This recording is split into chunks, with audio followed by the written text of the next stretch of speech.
అందరికీ నమస్కారం అండి. ఈ వీడియో కనుక నచ్చినట్లయితే లైక్ చేసి ఓం శ్రీ మాత్రే నమః అని కామెంట్ చేయండి.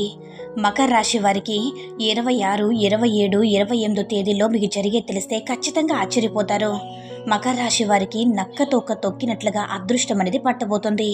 అలాగే మీకు రకరకాలుగా నిందలు కూడా వచ్చి పడే అవకాశం కూడా ఉంది. కాబట్టి మకర రాశి వారు ఎన్ని పనులున్నా సరే ఒక 10 నిమిషాలు మీరు ఈ వీడియోని ఓపికగా విన్నట్లయితే ఆ నిందల నుంచి మీరు తప్పించుకునే అవకాశం అనేది ఉంటుంది. ఎందుకంటే మీరు ఎంత మంచి వాళ్ళో మీ వెనక అంత శత్రుత్వం అనేది ఏర్పడుతుందన్నమాట. మీరు ఇప్పుడు నిజాలు మాట్లాడినా కూడా అవి అంతా కూడా అబద్ధాలాగా నిందల్లాగా అంటే ఏదో రకంగా వెళ్ళిపోతూ ఉన్నాయి. కాబట్టి చాలా వరకు కూడా మీరు జాగ్రత్తగా ఉండాల్సినటువంటి సమయం వచ్చింది. ఈ 3 రోజుల్లో ముఖ్యంగా మీరు మరీ జాగ్రత్తగా ఉండాలి. లేకపోతే మాత్రం చాలా ఇబ్బంది పడతారు. అంటే నెలలు సంవత్సరాలు కూడా అందులో నుంచి బయటికి రాలేనంతగా ఇబ్బంది పడతారు. కాబట్టి చాలా వరకు కూడా జాగ్రత్తగా ఉండండి. అయితే వివరాల్లోకి వెళితే మన జీవితంలో ఎటువంటి సమస్యలున్నా కానీ శ్రీ శివశక్తి అమ్మవారి ఆశీస్సులతో జ్యోతిష్యం చెప్పబడును. గురువుగారి ఫోన్ నంబర్ 8919346347. మీరు ఇప్పటి వరకు ఎన్నో చోట్ల జ్యోతిష్యం చెప్పించుకొని మీరు ఆశించిన మార్పులు మీ జీవితంలో జరగలేదని చెప్పి బాధపడుతూ ఉంటున్నారు. కానీ ఇప్పుడు అస్సలు అలా జరగదండి. మీ సమస్యలు ఏవైతే ఉన్నాయో ప్రేమ, పెళ్లి, ఉద్యోగం, రాజకీయం, సంతానం లేక ఇబ్బంది పడుతున్నవారు, భార్యాభర్తల మధ్య గొడవలు ఉన్నా, అప్పుల సమస్యలు ఉన్నా, శత్రువుల సమస్యలు ఉన్నా అవేంటో మీరు గురువుగారికి వివరించి చెప్పినట్లయితే వాటికి తగిన పూజలు చేసి గురువుగారు కొన్ని రోజుల్లోనే పరిష్కారం చూపిస్తారు. గురువుగారు చెప్పింది చెప్పినట్లు 100కి 100% అవుతుంది. నమ్మకంతో ఒక్కసారి కాంటాక్ట్ అవ్వండి. మకర రాశి అనేది రాశి చక్రంలో 10వ రాశి. ఈ రాశికి అధిపతి శని. మకర రాశి వారు వ్యక్తిగతంగా చాలా మంచివారు, చాలా సున్నితంగా ఉంటారు. అయితే వీరి మనసు అనేది రోజుకి ఒకలా మారుతూ ఉంటుంది. అంటే కాసేపు నిదానంగా ఉంటారు, తర్వాత మళ్ళీ స్పీడ్గా ఉంటారన్నమాట. ఏదైనా పొరపాట్లు జరిగినప్పుడు మళ్ళీ మేము ఎందుకు ఇలా చేశామని చెప్పి మళ్ళీ ఆలోచించుకొని నిదానంగా ఉండాలి అని అనుకుంటారు. అది ఏ పనిలో అయినా సరే, ఉద్యోగంలో కావచ్చు, వ్యాపారంలో కావచ్చు, ఇట్లా ఆలోచన విధానం మారుతూ ఉండడం వల్ల వీరికి పరిస్థితులు కూడా వీరి ఆలోచనలు తగ్గట్టుగా మారుతూ ఉంటాయి. వాటికి అనుకూలంగా అంటే మీరు నలుగురితో కలిసి చర్చించినప్పుడు మాట్లాడడం అవ్వచ్చు, బయట వారిని నలుగురిని కలవడం కానీ, వారి యొక్క మాటలు కూడా మీరు మైండ్లోకి వెళ్ళిపోవడం వినకూడదని అనుకుంటారు. కానీ మీరు వారి యొక్క మాటలు అనేవి అనుకోకుండా మీ వరకు వచ్చేస్తాయి. కాబట్టి మీరేం చేస్తారంటే ఎప్పుడైనా సరే ఒక నిర్ణయం తీసుకున్నప్పుడు మీరు బయట వాళ్ళకి అన్నా ఇంట్లో వాళ్ళకి ముఖ్యంగా మీ యొక్క విషయం అనేది చెప్పండి. ఇంట్లో వాళ్ళతో కూర్చుని చర్చించండి. అలానే ఏదైనా ఒక నిర్ణయం తీసుకున్నప్పుడు 1కి 4 సార్లు ఆలోచించడంలో తప్పులేదు. కానీ మీరు మితిమించిన ఆలోచన కూడా ఆరోగ్యానికి ఏ రకంగా కూడా మంచిది కాదనమాట. కాబట్టి ఏదైనా సరే ఒక నిర్ణయం తీసుకున్నప్పుడు దాని మీదే ఉండండి. అయితే ఇక మకర రాశి వారు ఏంటంటే ఈ 3 రోజులు కూడా చాలా బిజీగా ఉంటారు. అయితే మీరు అంటే ఈ 3 రోజుల్లో అంటే ఏ పని మీద ఏదైనా సరే దూర ప్రయాణాలు చేసే అవకాశం అనేది ఉంటుంది. ప్రయాణాల్లో కొన్ని చిన్న ఇబ్బందులు వచ్చినప్పటికీ కూడా ప్రయాణాలు అనేవి అనుకూలంగానే ఉంటాయి. వీరి మీద ఏంటంటే కొంచెం శని ప్రభావం, శని దోషాలు ఎక్కువగా ఉంటుంది. కాబట్టి మీరేంటంటే ఎక్కువ శాతం నవగ్రహాలు అంటే దేవాలయంలో నవగ్రహాలు ఉంటాయి కదా, ఆ నవగ్రహాలకి పూజ చేసుకోవడం, దీపారాధన చేసుకోవడం, అక్కడ దీపం వెలిగించి అందులో కొంచెం నువ్వులు వేయడం, ఇట్లా కొన్ని పరిహారాలు చేయడం వల్ల మీకు శని దోషాలన్నీ కూడా తగ్గే అవకాశం అనేది ఉంటుంది. అలాగే మీరు జాతక పరంగా గురుబలం కూడా పెరగాలన్నా మీరు ఏం చేస్తారంటే గురుబలం కోసం మీరు పసుపు కొమ్మలు కొనుక్కొచ్చుకోవడం కానివ్వండి, లేదంటే ఇంటికి పసుపు తీసుకురావడం కానివ్వండి, ప్రత్యేకమైనటువంటి రోజుల్లో అలా కొంచెం నిమ్మకాయ, పులిహోర చేసినటువంటిది ఎవరికైనా దానంగా ఇవ్వడం, ఇలాంటివి చేయడం వల్ల ఏంటంటే మీ జాతక పరంగా గురుబలం అనేది కూడా పెరుగుతుంది. గురుబలం ఎంత పెరిగితే శని ప్రభావం అనేది ఈ మకర రాశి వారికి అంతవరకు తగ్గుతుందన్నమాట. అయితే ఈ మకర రాశి వారు చిన్న దాన ధర్మాలు కూడా చేయాలి. మీ దగ్గర ఒక 10 రూపాయలు ఉంటే అందులో ₹1 అయినా సరే దానం చేసినా సరే మంచి పుణ్యఫలం వస్తుందన్నమాట.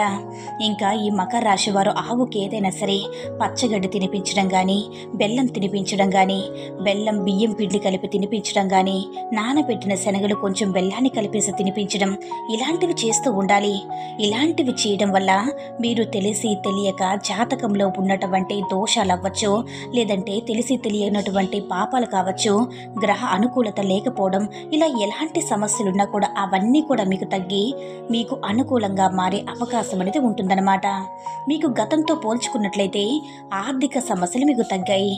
అంటే ఆర్థిక సమస్యలు లేవు అని నేను చెప్పనండి, ఖచ్చితంగా డబ్బు సమస్యలు ఉంటాయి. ఒక్కోసారి మీరు చేసిన కష్టాన్ని కూడా మీరు లాభాన్ని చూడలేరనమాట. అది ఉద్యోగం అవ్వచ్చు, వ్యాపారం అవ్వచ్చు, ఇట్లా ఏంటంటే మీరు ఆలోచించే సందర్భాలు ఉన్నాయి. అంతేకాకుండా మీరు నలుగురు మంచిని కోరి ఉన్న విషయం మీరు ఉన్నది ఉన్నట్లుగా మీరు మాట్లాడినప్పుడు అందులో తప్పులు వెతికి మరీ మీ మీద నిందలు వేస్తూ ఉంటారు. మీరు నిజాన్ని వేలెత్తి చూపిస్తే అక్కడ తప్పు అయిపోయేది కూడా మీరే అనమాట.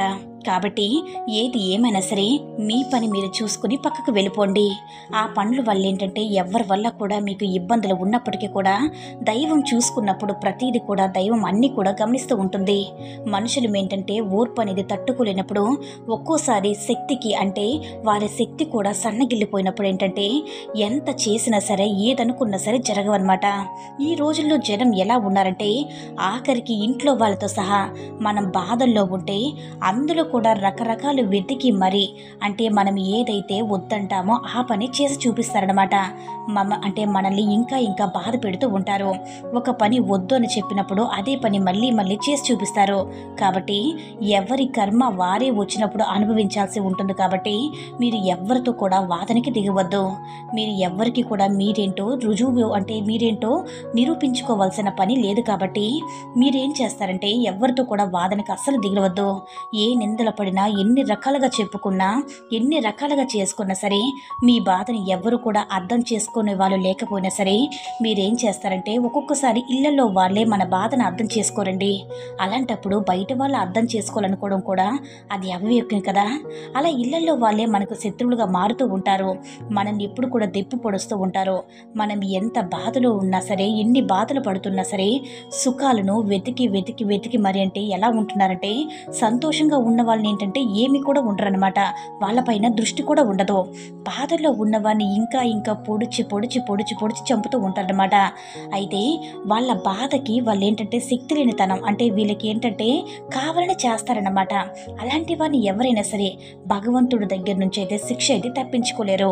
అలాంటి మూర్ఖులతో మనం ఎంత మాట్లాడినా ఎన్ని చెప్పినా ఎన్ని చేసినా అనవసరం. కాబట్టి మీ పని మీరు చేసుకుంటూ వెళ్ళిపోండి. దైవం పని దైవం చేసుకుంటూ వెళ్ళిపోతుంది. అందుకని మీరు చెప్పేసి ఏంటంటే ఏది ఏం జరిగినా సరే ఎవరి వల్ల ఎన్ని కష్టాలు జరిగినప్పటికీ కూడా ఈ జన్మకి అంటే ఒక్కొక్కసారి గత జన్మక తాలు పాపాలు కూడా మనకి వెంటపడుతూ ఉంటాయి. కాబట్టి అలాంటివన్నీ కూడా వచ్చినప్పుడు దేవుడిని నమ్ముకొని పక్కన పెట్టడమే మంచిదన్నమాట. ఆ దేవుడికే తెలుసు ఎంతవరకు మమ్మల్ని పరీక్షిస్తాడో అంతవరకే పరీక్షిస్తారని.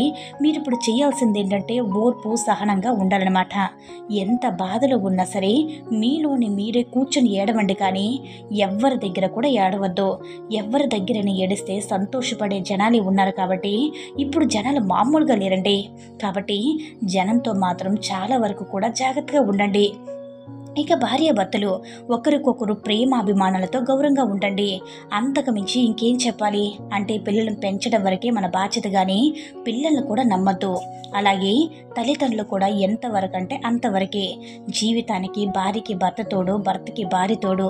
కాబట్టి ఎన్ని గొడవలు వచ్చినా సరే ఎన్ని కష్టాలు వచ్చినా సరే ఒకరినొకరు గౌరవించుకుంటూ ఒకరినొకరు అర్థం చేసుకుంటూ ఉండాలన్నమాట. అయితే ఈ మకర రాశి వారికి మీకు వచ్చిన కష్టాలు ఎలా ఉంటాయంటే ఏ జన్మలో చేసిన పాపమో ఈ జన్మలో అనుభవిస్తున్నామని మీరు ఎప్పుడు కూడా బాధపడవద్దు. ఎందుకంటే ప్రతి ఒక్కరికి కూడా బాధ ఉంటుంది. కాబట్టి మీరు సైలెంట్గా దిగమింగుకోండి. అంతవరకు ఎవరైతే మిమ్మల్ని ఏడిపించాలనుకుంటున్నారో ఏడిపించనివ్వండి. మీరు మాత్రం సైలెంట్గా ఉండండి. మీకు కూడా మంచి రోజులు వచ్చేటటువంటి సమయం అనేది ఉంది. ఒక్కొక్కసారి మీరు ఆశలు కూడా కోల్పోతారు. కోల్పోయినప్పటికీ కూడా దైవం బాధ్యత అనేది సక్రమంగా నెరవేరుస్తుంది. ఎందుకంటే నమ్ముకున్న వాళ్ళు ఉంటారు. కాబట్టి ఎవరు ఎలాంటి వారైనా సరే కర్తవ్యం నెరవేర్చడం మన ధర్మం. చేయాల్సిన సమయంలో ఏ పనిని చేయడం మన వంతు. కాబట్టి ఎందుకంటే కొంతమందిని చూడండి, కొంతమందిని గమనించినట్లయితే బ్రతికున్నప్పుడు గొంతులో గుక్కెడు నీళ్లు పొయ్యారు. కానీ చచ్చిపోయిన తర్వాత పంచభక్ష పరమాణాలు మన ఫోటో ముందు పెడతారు. మనల్ని నమ్ముకున్న వాళ్ళకి చేసే సహాయంలో మనం చేయాలన్నమాట. కలిసి వస్తుంది. మీకు కష్టపడండి. కష్టపడడం వల్ల మీకు దైవానుగ్రహం పుష్కలంగానే దక్కుతుంది. మీ బాధ ఏదున్నా సరే ఎవ్వరికీ చెప్పవద్దు. దైవానికి మాత్రమే చెప్పుకోండి. దైవారాధన చేసుకోండి. దైవాన్ని నమ్ముకోండి. ఎవరిని నమ్మవద్దు. నమ్మితే చాలా రకాలుగా ఇబ్బంది పడతారు. అవసరం ఉన్నంత తప్ప ఎక్కువగా మాట్లాడవద్దు. ఎక్కువగా మాట్లాడితే చులకనైపోతారు. జాగ్రత్తగా ఉండండి. అయితే ఈ మకర రాశి వారికి ఈ 3 రోజులు కూడా మంచిగా కలిసి వస్తుంది. అన్ని రంగాల్లో కూడా మీకు బాగా కలిసిబాటుతనంగా ఉంటుంది. గతంతో పోల్చుకుంటే ఆర్థిక సమస్యలన్నీ కూడా తగ్గుతాయి. ఆర్థిక సమస్యలనేవి తగ్గడం వల్ల మీకు అప్పులు కూడా తీర్చుకున్న అవకాశం అనేది ఉంటుంది. ఒకరి కింద వెళ్ళి చెయ్యి చాచి అడగాల్సినటువంటి పరిస్థితి అయితే మీకు మాత్రం ఎప్పటికీ రాదు. ఎందుకంటే మీకున్నటువంటి అంటే మీ చేతిలో లక్ష్మీ అమ్మవారు ఎప్పుడు కూడా కొలువై ఉంటుందన్నమాట. కోట్లకి కోట్లు లేకపోయినా సరే మీ అవసరాలన్నీ తీరుతాయి. కొన్ని ఏంటంటే కొంతమంది వల్ల మీకు ధన నష్టం వచ్చినప్పటికీ కూడా మీకు ఆ దైవం తోడుగా ఉండడం వల్ల ఎప్పటికప్పుడు మీ అవసరాలు ఒడ్డెక్కుతూ ఉంటాయి. కాబట్టి సైలెంట్గా మీ పని మీరు చేసుకుంటూ వెళ్ళిపోండి. మీకు అంటే సమాజంలో మంచి పేరు ప్రతిష్టలని ఉంటాయి. మన కష్టాన్ని ఎవరు కూడా గుర్తించాల్సిన పని లేదు కదా. భగవంతుడు ఒక్కరు గుర్తిస్తే చాలు. మన మనస్సాక్షికి తెలిస్తే చాలు. కాబట్టి ఎవరు పొగిడినా, ఎవరు విమర్శించినా సరే, ఎవరు ఏదన్నా సరే మీ కర్తవ్యాన్ని మీరు నెరవేర్చుకుంటూ వెళ్ళండి. అంతేగాని ఒకరి కోసం ఎప్పుడు కూడా అంటే ఎవరో ఏదో అన్నారని కృంగిపోవడం, ఎవరో పొగిడారని పొంగిపోవడం ఇలా ఎప్పుడు కూడా చేయవద్దు. ఇలా చేస్తే మీ జీవితంలో ఎప్పుడు కూడా మీరు ఏది కూడా సాధించలేరు. కాబట్టి జీవితంలో మనకి దేవుడు అనేది 2 కాళ్ళు ఇచ్చారు. కాబట్టి ఆ కాళ్ళ మీద మనం నిలబడాలి. ఎందుకంటే కాళ్ళు లేని వాళ్ళకి తెలుసా బాధ ఏంటనేది. అట్లా మనం చేసుకునే సమయం వచ్చినప్పుడు, తెలివి ఉన్నప్పుడు, కష్టం చేయగలిగినప్పుడు చేసుకోవాలి. అలా కాకుండా వృధాగా ఫోన్లో మాట్లాడడం, టైం వేస్ట్ చేసుకోవడం, పని ఉన్నప్పుడు వచ్చి అవకాశాలు కూడా వదులుకోవడం ఇలాంటివి చేస్తే రేపటి రోజున మీరు చాలా ఇబ్బందులు పడాల్సిన అవసరం అయితే వస్తుంది. శత్రువులు కూడా నవ్వుకునే అవకాశాన్ని మీకు మీరే కల్పించిన వాళ్ళు అవుతారు. ఎందుకంటే జనం అనేది గుంట నక్కల్లా కాసుకొని కూర్చుంటారు. మీరు ఎప్పుడు నాశనం అయిపోతారా, ఎప్పుడు రోడ్ల మీద పడతారని చెప్పి కళ్ళల్లో ఒత్తులేసుకుని కూర్చుంటారు. జనాలి మెంటాలిటీ పూర్తిగా మీకు తెలియదు. మహానుభావులు ఎవరో ఒకరిద్దరు మంచి వాళ్ళు ఉంటున్నారు. కానీ ఈ జనంతో చాలా వరకు కూడా ఈ మకర రాశి వారు జాగ్రత్తగా ఉండండి. మీరు ఒంటరిగా ఉండండి, లేదంటే మీ కుటుంబంతో ఉండండి. మీ భార్య భర్తలను గౌరవించుకోండి. పిల్లలతో చక్కగా ప్రేమగా మాట్లాడండి. ఎవరిని ఇదేంటి అని అడగద్దు. సైలెంట్గా దైవం పని దైవం చూసుకుంటుంది. మన పని మనం చూసుకుంటాం. దైవారాధన అంటే దైవ నామస్మరణం చేసుకోవడం ఇలాంటివి చేయండి.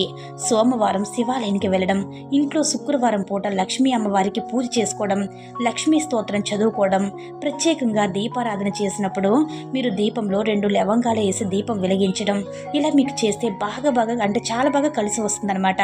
మీకు ఆరోగ్యం మీద కూడా ప్రత్యేకంగా దృష్టి ఉంచుకోవాలి.